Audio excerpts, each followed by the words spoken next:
Jungle.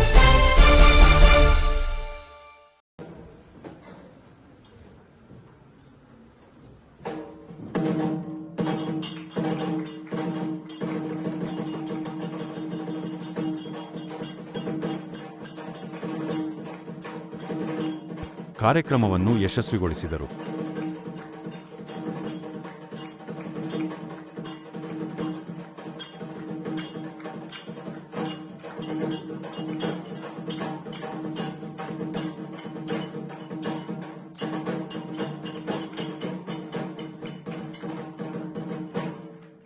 ಅಂತ ಹೇಳಿ ಹಾಗಾಗಿ ಅವರಿಬ್ಬರು ಅದನ್ನ ಮಾಡ್ತಾರೆ. ಮಂಟಸ್ವಾಮಿ ಕಾವ್ಯ ಬನ್ನಿ, ಅಲ್ಲೊಬ್ಬ ಕೆಂಪಾಚಾರಿ ಅಂತ ಬರ್ತಾನೆ, ವಾಲೆ ಮಾಡೋರು ನಾವೇ, ತಾಳಿ ಮಾಡೋರು ನಾವೇ, ದೇವರ ಪ್ರತಿಮೆಗಳು ಮಾಡೋರು ನಾವೇ, ನಾನೇ ಎಲ್ರಿಗೂ ದೊಡ್ಡವರು ಅಂತಾನೆ. ವಾಲೆ ಮಾಡೋರು ನಾವೇ, ತಾಳಿ ಮಾಡೋರು ನಾವೇ, ಇದು ವಾದ.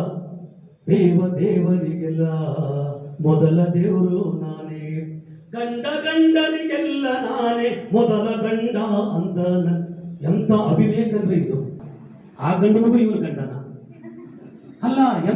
ಇದು ಅವಿವೇಕ ಅಹಂಕಾರಗಳು. ನಮಗೆ ಕಲೆಗಳು ಯಾಕೆ ಮುಖ್ಯ ಅಂದ್ರೆ ಈ ಅಹಂಕಾರವನ್ನ ಉಡಿಸಿ ಮಾಡ್ತವೆ. ಇವತ್ತು ಒಬ್ಬ ಟ್ರಂಪ್ನ, ಒಬ್ಬ ನೆತನ್ಯಾಹುವಿನ ದುರಂಕಾರಗಳು ಜಗತ್ತನ್ನ ಬೆಚ್ಚಿ ಬೀಳಿಸಿದೆಯಲ್ಲ, ಜಗತ್ತನ್ನ ಬೆಚ್ಚಿ ಬೀಳಿಸಿದೆಯಲ್ಲ. ಸುಮಾರು ಮಕ್ಕಳು ಸತ್ತರಲ್ಲ.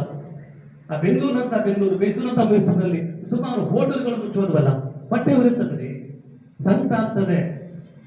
ಇದನ್ನ ನಮ್ಮ ಜನಪದ ಈ ಕಲೆಗಳು ಮಾಡ್ತವೆ. ಆದ್ರಿಂದ ಕಲೋತ್ಸವ, ಹ್ಯುಮ್ಯಾನಿಟೀಸ್ ಡೇ ಅಂದ್ರೆ ಇದು ಕೇವಲ ಕುಣಿದಾಡುವ ನೆಲೆ.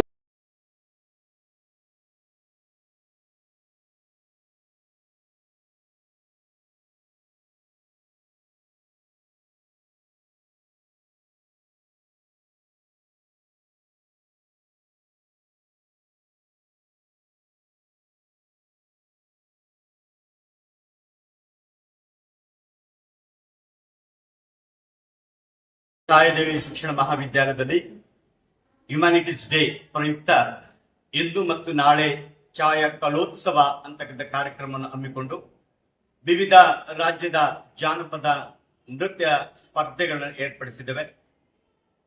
ಅದು ಕೇರಳ, ತಮಿಳುನಾಡು, ಕರ್ನಾಟಕ, ಪಂಜಾಬ್, ಅಸ್ಸಾಂ, ಹೀಗೆ ವಿವಿಧ ರಾಜ್ಯಗಳ ಸಾಂಸ್ಕೃತಿಕ ನೆಲೆಗಟ್ಟನ್ನು ಹೊಂದಿರತಕ್ಕ ನೃತ್ಯಗಳನ್ನ ಇವತ್ತು ನಮ್ಮ ಪ್ರಶಿಕ್ಷಣಾರ್ಥಿಗಳು ಪ್ರಸ್ತುತಪಡಿಸ್ತಾ ಇದ್ದಾರೆ. ನಾಳೆ ಕೋಲಾಟ, ವೀರಗಾಸೆ ಕುಣಿತ ಹಾಗೂ ತಮಟೆಯ ನೃತ್ಯ, ಕಂಸಾಳೆ ನೃತ್ಯ, ಹೀಗೆ ನಮ್ಮ ಜಾನಪದ ನೃತ್ಯಗಳು, ಜಾನಪದ ಕಲೆ ಎಲ್ಲೋ ಒಂದು ಕಡೆ ಇವತ್ತಿನ ಒಂದು ಕಮರ್ಷಿಯಲ್ ಕಲೆಗಳ ಮಧ್ಯೆ ನಲುಗಿ ಹೋಗ್ತಾ ಇದೆ ಅಂತಕ್ಕಂಥದ್ದನ್ನ ನಾವು ಮನಗಂಡು ಇವರು ಮುಂದೆ ಶಿಕ್ಷಕರಾಗುವ ಹಿನ್ನೆಲೆಯಲ್ಲಿ ಈ ಜಾನಪದ ಕಲೆಗಳನ್ನು ಉಳಿಸಿ ಬರ್ತಕ್ಕಂಥ ಮಕ್ಕಳಿಗೆ ಇವರು ಕಳಿಸಿ ಅದನ್ನು ಬೆಳೆಸಬೇಕು ಅಂತಕ್ಕಂಥ ಹಿನ್ನೆಲೆಯಲ್ಲಿ ಪ್ರತಿ ವರ್ಷವೂ ಕೂಡ ಕಳೆದ 5 ವರ್ಷದಿಂದ ನಮ್ಮ ಕಾಲೇಜಲ್ಲಿ ಈ ಕಾರ್ಯಕ್ರಮ ಹಮ್ಮಿಕೊಂಡು ಬರ್ತಾ ಇದ್ದೇವೆ. ಇವತ್ತಿನ ಈ ಒಂದು ಕಾರ್ಯಕ್ರಮವನ್ನ ನಿವೃತ್ತ ಕನ್ನಡ ಪ್ರಾಧ್ಯಾಪಕರಾಗಿರ್ತಕ್ಕಂಥ ಪ್ರೊಫೆಸರ್ ಮೈಸೂರು ಕೃಷ್ಣಮೂರ್ತಿ ಅವರು ಉದ್ಘಾಟನೆ ಮಾಡಿ ಈ ಒಂದು ಜಾನಪದ ಕಲೆಗಳ ಬಗ್ಗೆ ಅವರು ಉತ್ತಮವಾಗಿ ಭಾಷಣವನ್ನು ಮಾಡಿ ಉದ್ಘಾಟನೆ ಭಾಷಣವನ್ನು ಮಾಡಿದ್ದಾರೆ. ಹಾಗೂ ಇವತ್ತು ಈಗಷ್ಟೇ ಎಲ್ಲ ರಾಜ್ಯಗಳ ನೃತ್ಯ ಪ್ರದರ್ಶನವಾಗಿದೆ. ಮಧ್ಯಾಹ್ನವೂ ಕೂಡ ಬೇರೆ ಬೇರೆ ಕಾರ್ಯಕ್ರಮಗಳನ್ನು ಹಮ್ಮಿಕೊಂಡಿದ್ದೇವೆ. ಹಾಗಾಗಿ ಈ 2 ದಿನದ ಕಾರ್ಯಕ್ರಮ ಯಶಸ್ವಿಯಾಗಲಿ ಅಂತ ಹೇಳಿ ನಾನು ಎಲ್ಲ ಪ್ರಶಿಕ್ಷಣರಿಗೆ ಹಾರೈಸ್ತೇನೆ. ಡಾಕ್ಟರ್ ಆಂಟೋನಿ ಪೌಲರ್, ಪ್ರಾಂಶುಪಾಲರು, ಶ್ರೀ ಛಾಯಾದೇವಿ ಶಿಕ್ಷಣ ಮಹಾವಿದ್ಯಾಲಯ, ಮೈಸೂರು.